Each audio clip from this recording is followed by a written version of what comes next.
Hello again. So pretty much the exact same probe here, just a little bit less solid fuel. So you can see I've matched the delta V here with the delta V of my maneuver node, and it won't look like a maneuver node. Let's see, let's find the moon. It won't look like a flyby because, of course, the exact same focus view, this exact same glitch I was running into with how planned maneuvers show up. But if I think if I go like do it was 2 or 3. Oh, okay, that's 4, 5. There we go. So you can see, I'm definitely a close flyby, and it's just the 1, 2, 3, 4, 5. That gets me closer, and because of the crazy maneuver node plan, it doesn't actually show that up. Okay, so pointed right at the target. I've done a bit of design. Oh yeah, the clouds look a little weird because I just did a quick load. I did a little bit of design on a re-entry vehicle, since in the warp time to build this craft, I've unlocked some new technology, and one of those bits of new technology is is heat shields, and they're expensive to to pay the entry cost for them at first. It's like what, 20 or 30,000 dollars. But it allows me to design another craft that I have on the go, which is a Thor-Able re-entry vehicle tester, which will let me complete a new contract. Okay, so I need to get within a few minutes of it and then spin it up. 10, 9, 8. Yeah, that's close enough, I think. All right, and hit 5, and there we go. It's weird, the spin is in the opposite direction than I would normally go. I'd normally say go E. I don't. Yeah, it does make sense. It's counterclockwise versus clockwise, at least from this perspective. So see, counterclockwise, opposite perspective, clockwise.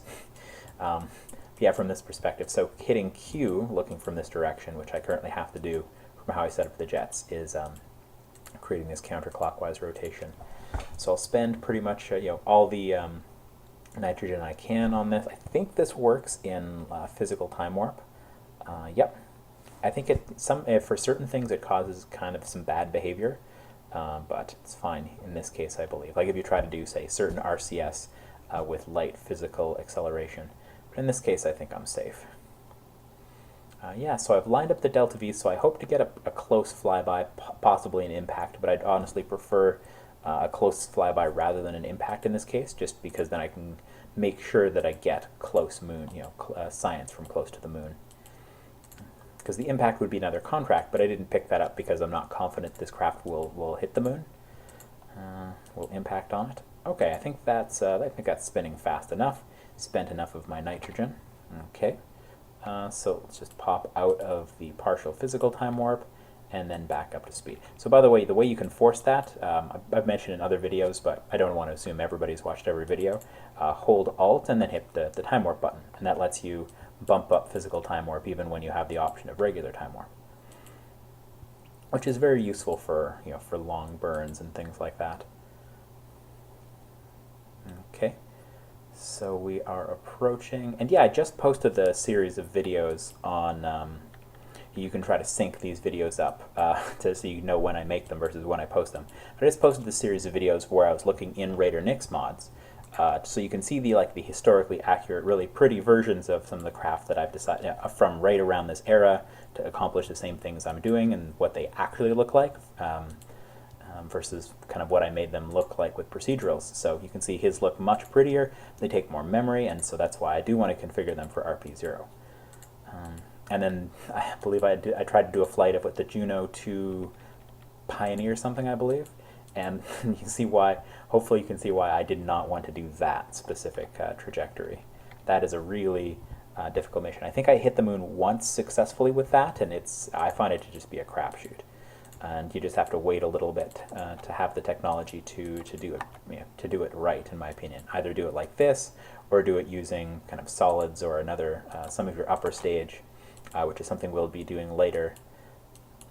And all right, so we're going to be out of RCS, so let's go see. So it's not showing quite right. I'm not sure why. I mean, we might have seen a little bit of delta V loss there. But we're definitely going to get pulled into the moon's sphere of influence, but closer to that. So obviously we don't have any delta V at all here, but let's say if we were to add a tiny bit, yeah, see, we would have an impact. So at some point around here, see, it's just, again, kind of glitches of how the maneuver nodes and things calculate. Because, I mean, at this point it should know that I'm going to get caught in the sphere of influence, or maybe I won't. Like, that is just kind of the wonkiness of spheres of influence. Warp here, hit backspace to focus on the craft. I also tried to do this craft ascent using my KOS script that I'm working on for ascent, and ideally in the end docking. Like launch to rendezvous for docking, and it totally wrecked this craft. Like right now it's not a general program at all. It works pretty well for a couple of craft I have, but I do want to make it more intelligent so it can be a general control program for launching craft, and then I can tune it for specific rendezvous with craft. So somewhere around here, pretty close, or pretty soon, see, I think if it pops up on the engine unexpectedly, sometimes it kind of like has a seizure, has a glitch. Because if it can tell that I'm about to approach the sphere of influence, it will slow time warp down to 50. But like pretty soon, I believe it's going to get caught unexpected, that it's going to jump me into the sphere of influence of the moon, and then it might not slow down to the time warp. There we go. See, it didn't slow down the time warp, but I'm happy with that. That's a close enough. That is a close enough approach. So great. So let's see. So I'm just going to warp a bit closer. Where are you? Okay, so there's the moon. We're getting closer to it. And where is the Earth? Whoa, there's the moon again. I don't know where the Earth is, but I bet it's somewhere. Nope, there's the moon again. See, I'm not sure. I think it's partially to do with, oh, come on, you don't have to do that, how my camera was fixed made it kind of a bit difficult to go through certain angles. Yeah, alright, so if I find the moon that many times and don't find the Earth, fair enough. Ooh, fair enough. Alright, so we've got the moon here. Let's put out our antennas. And so the mission is, so let's see when it actually recognized. Good, so we got the sounding rocket contract, of course. Now it actually has to, we actually have to be, come on, science data from the area of the moon. Okay, so let's just pick that up. Even though we're not going to, we're going to complete the contract, we're not going to get any unique science. And so perform a flyby of the moon, so we're going to complete that contract, thank goodness. So it only took us, what, 3 tries? 3 real tries, I believe. Okay, so let's warp closer. So in my opinion, this is preferable to getting an impact. Like, I wish I was a bit closer, because I'm not sure when the different biomes pop up. Record. Yeah, see, we're still in space high. We're not close enough to the moon to get new science from near the moon, but I think that's fair enough. So I was able to complete this contract, just not to get any new. Well, that probably should have completed. Oh well. Science data from space around the Earth. Oh, I forgot to do that. Well, fair enough. And yeah, that was just kind of a quick one I was trying to pick up while doing this one. But I did get the lunar flyby uncrewed, which pays off pretty good, and you know there's a lot of prestige. So this is like the payoff of this, and the prestige is just the first time you do it, I believe. I could be wrong, but I believe there's a recurring contract that is a little less lucrative, and science data from space around the moon. All right, so congratulations to us. So we completed that, and I do have enough time to show off the new craft. Perhaps not to launch it, not to complete its whole launch, but enough to warp to when it's complete and set up a launch. So thankfully I'm not stuck to a specific launch window with it. It's just the it's Thor-Able, and the payload this time is just a re-entry package, which is pretty interesting. Like, it's a large version of what we'll eventually want to be able to return film for later missions, like to be able to use the camera, which is a piece of technology we'll be opening up. So let's see. So that's our next technology. This is the technology I need. I wanted to build a better lunar probe, but the best RCS fuel I have available right now is like nitrous oxide, which has an ISP of 144, which is not that good. So once I open this technology, I'll have access to a bunch of different RCS-based fuels that have a lot better efficiency. So I don't want to warp to that. I want to warp to the 38 days for this. But first I want to go kill the contracts that I'm not going to be completing active. Oh, it must have... Okay, that's the only one I didn't complete. Oh, actually... I think I'm going to get that one with the re-entry. because my reentry craft, because I'm not carrying a nuclear warhead, I'm carrying a bio experiment. So there we go, reentry vehicle test, so warp to complete of that. Yes, indeed. So it's noting that my craft left the sphere of influence of the moon. Indeed.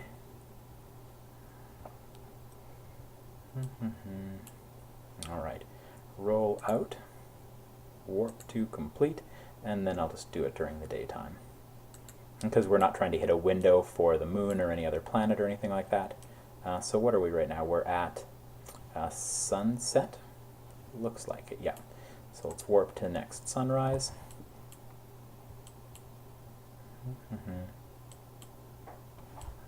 Okay. Let's just go a little more into the sunrise. There we go. That's good enough for me. And then the sun will rise while we launch, which is a nice launch to do. Looks very nice. So we don't need to achieve orbit for this. We just have to get to 6,500 meters per second.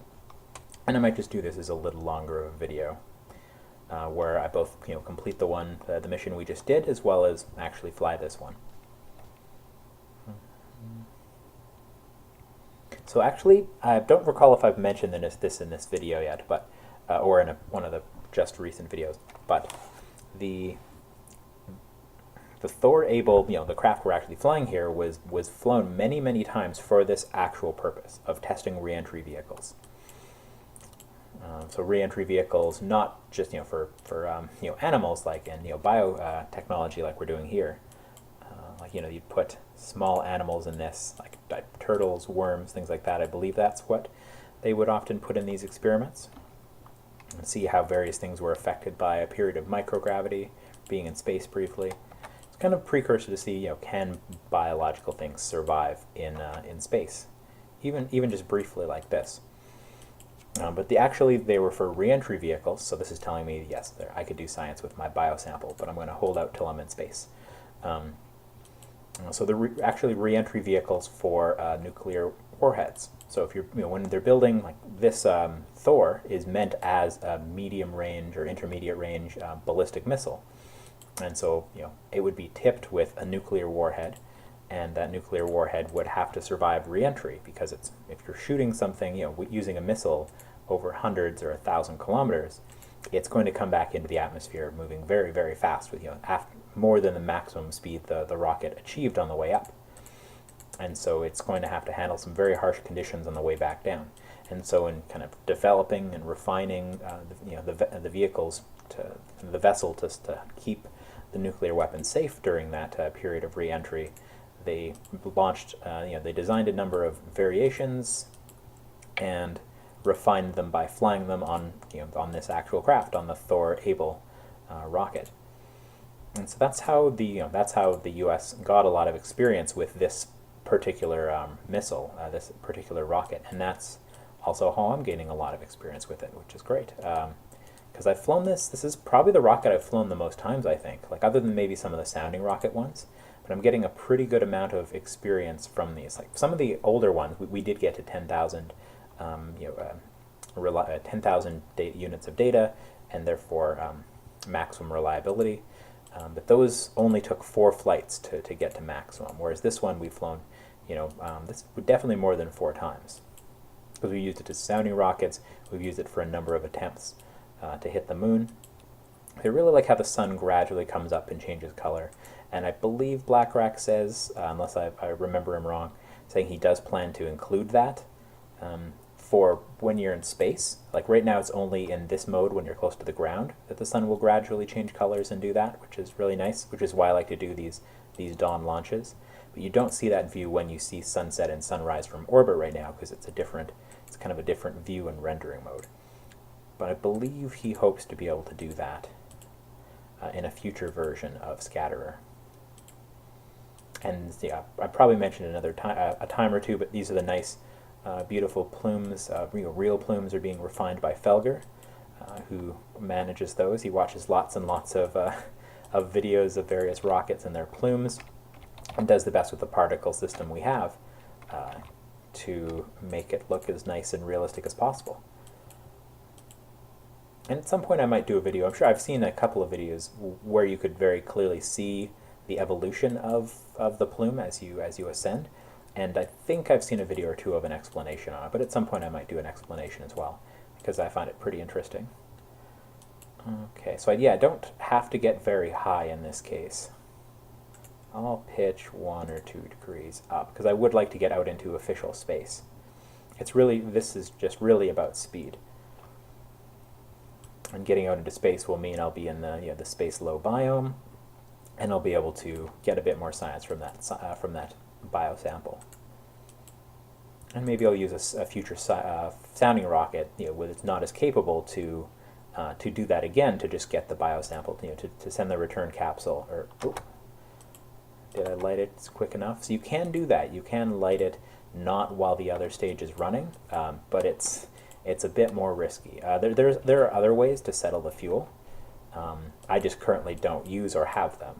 Like I could use small solid boosters or something that basically thrust this forward just a little bit to settle the fuel, so this is always stable, but I tend to hot stage. Okay, so let's pitch down a little bit. And so in some past video I've mentioned that this used to wobble really badly when you had MechJeb control it, but I did figure out which value and which realism overhaul config file I had to change, and I fixed that. I just had to increase the responsiveness of this engine's gimbal speed because it was not meshing with the the control software that MechJeb uses. So in the future, hopefully, we can actually help Sarbian to make so we can actually find realistic gimbal response rates and help make the MechJeb code handle slower gimbal response rates better, because not every engine can move so quickly in response to a computer control to do so. So at some point we might want the engines to be able to gimbal slower and more realistically in some cases, and we also want MechJeb to function in that case. But it's not fair to make the MechJeb developer figure all the we can't just make demands of him. We do want to be able to help him with things like that. We make things harder, and in turn request he make MechJeb able to control more. So we're approaching that speed, and we're pretty close to space now. 150, there we go. So let's take a look. Biosample, space near Earth. Awesome. So let's keep data. It's not a ton of science data, but it's one of the things I haven't gained yet.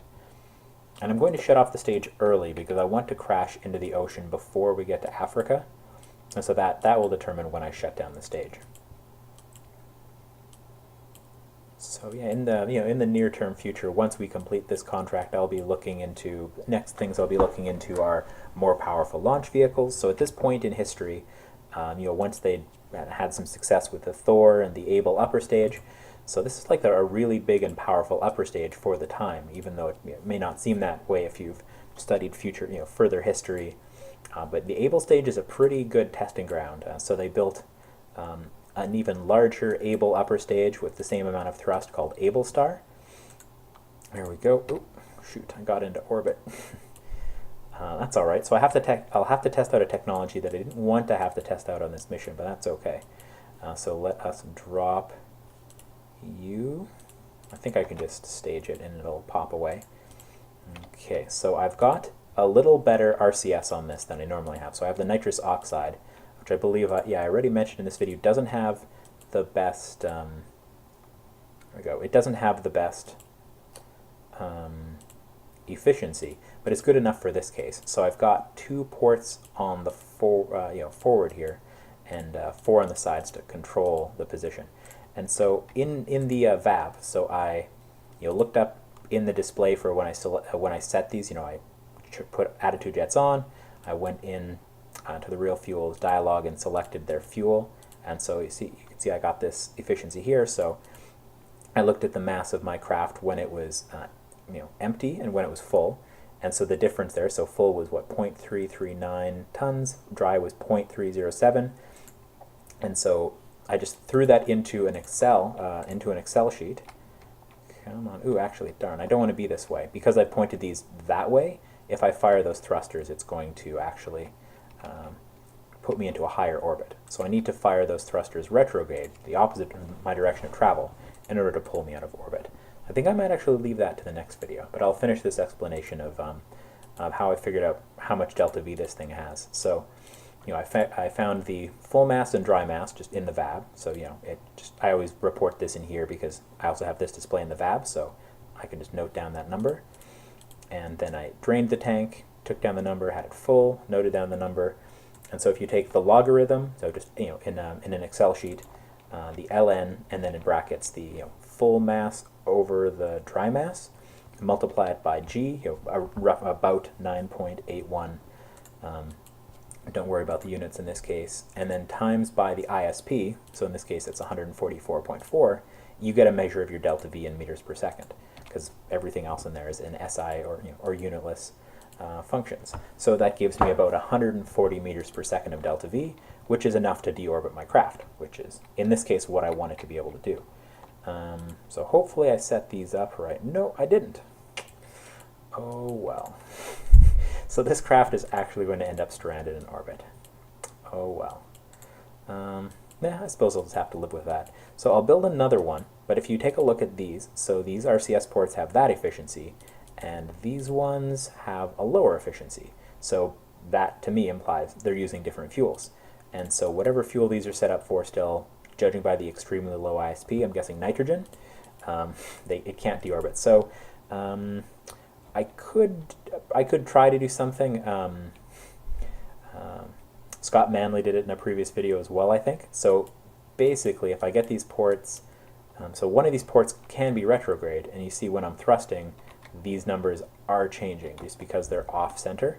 So I could kind of wobble it back and forth like he did to get it out of the air, which I might try. Might give it a shot, but because this video is already a bit long, I'm not going to do that right during the video.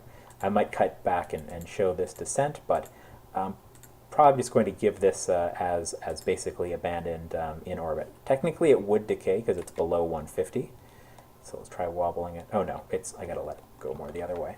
But I'm going to give this up as abandoned in orbit, I think, and just try another mission with it later on. But so you have to do simulations with your craft, I urge you. So I actually did a simulation with this craft, but I didn't have I successfully did a very light suborbital hop with it, and so I came down, it came down before Africa, and so in that simulation I didn't actually test these RCS ports.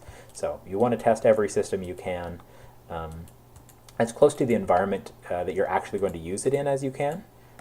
Like ideally you would, if you're going to send it to the moon, you should do the simulation out at the moon, but as Agathorn has pointed out on the Realism Overhaul IRC, simulations like that can get very expensive. So yeah, I'll just have to, I think I'm just going to abandon this in orbit. But thanks for watching the video, guys. It was fun. We did our first close flyby of the moon, close enough to accomplish that contract. And I have designed and partially successfully tested my first re-entry vehicle. So I do know from the simulation that it's the center of mass in this is low enough, it behaves nicely, but I'll discuss those other mechanics later when I have a successful test of this. So thanks for watching. Goodbye.